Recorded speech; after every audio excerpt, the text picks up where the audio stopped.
Hi, I'm Victoria. I'm a child psychiatrist and parent coach, and I'm here to help you be the best parent you can be. One of the things that I sometimes get asked about is how do I conduct myself as a parent when I'm going through a difficult separation or divorce? And I thought that I would give you my thoughts about this here.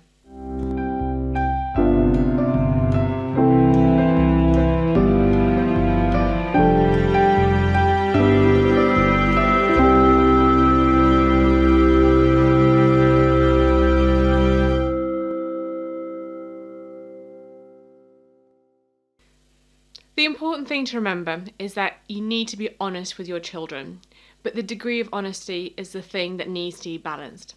Often, when you're going through a separation or a divorce, especially if something difficult has happened, like if one of the partners has been unfaithful, there might be things that you're feeling really angry about, and you might find yourself spilling that out to your child.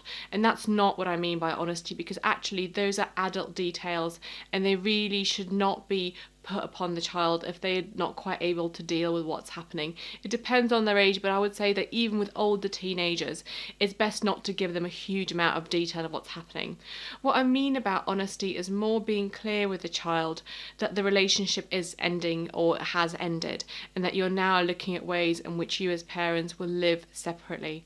Because if the child is not aware of this very clearly from you, but they can see that one of you is not living in the house, or someone has moved out, or perhaps you're not talking, they will have a sense that something is happening, but they don't know what it is, and is going to cause them a lot of anxiety. So as soon as you know that the relationship has ended and that you're separating, you need to let your child know.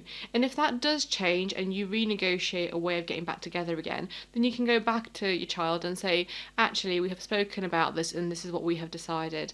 But in the meantime, it's important to keep them up to date with what's happening in terms of whether you are or aren't separating.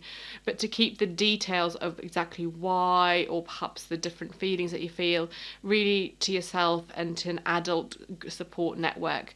Your child should not be your support network, because actually they're going to need a lot of support. It is going to be difficult for them to experience a separation and divorce, and they should not be your support network. You should have your own support network where you go and discuss all the issues that you have and the feelings that you have about this.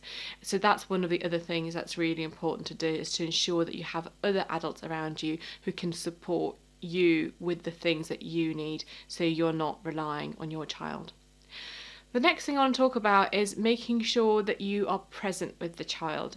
Now, if you're the partner who is mostly living with the child, this might not be as important to you, though still you might find yourself so busy trying to sort everything out, especially if you're used to having a lot of support from the other partner, that you might find it harder to have time with your child. But it's even more important if you're the partner who perhaps has left the family home, or perhaps you're not there kind of as much because you might be moving out to somewhere else. It's really important that you keep some time to be present with your child. Their main fear is going to be about being abandoned. They're going to feel unsteady, and it's really important that you create time to spend with your child. They know when it's happening, you stick to it, because if you tell them you're going to come and then you don't come and you cancel all the time, this is just going to really unsettle them.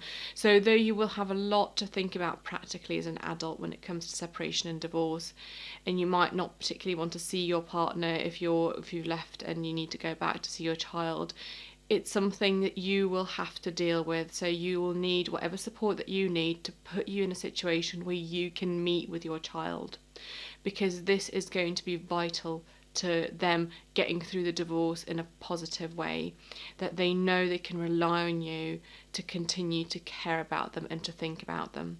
And this brings us nicely to the third thing, which is to have structures, to have routines, to have predictable things happening in your child's life. And again, this is true whether you're the partner who remains largely with the child, whether you're the partner who's left, or perhaps you're sharing childcare equally. It's really important that there's clear routines for the child. They know where they are, they know who they're seeing, they know who's looking after them, and that this continues. Because often at times of stress, children revert to a phase where they really like structure. So even if they have been quite independent teenagers and actually they've been, sorting themselves out most of the time, when there's a stressful time such as a divorce or separation, often they suddenly need more of a boundary, more of a framework around them to feel safe.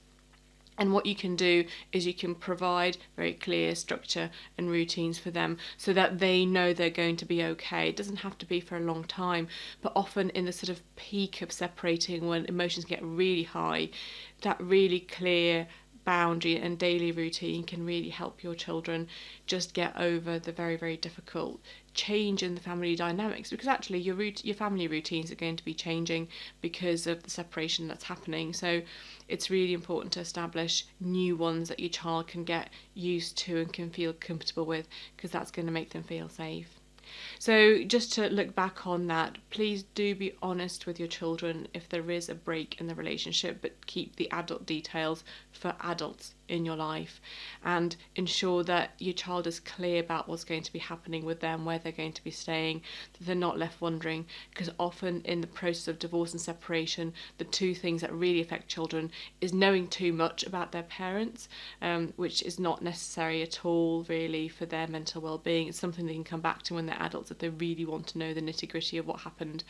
And the second thing is just worrying what's going to happen, that state of constant worry. Where am I going to live? Which parent is it going to be? Am I even going to see the other parent? And the sooner that these details can be ironed out and the child is clear what's happening, the easier it's going to be for them.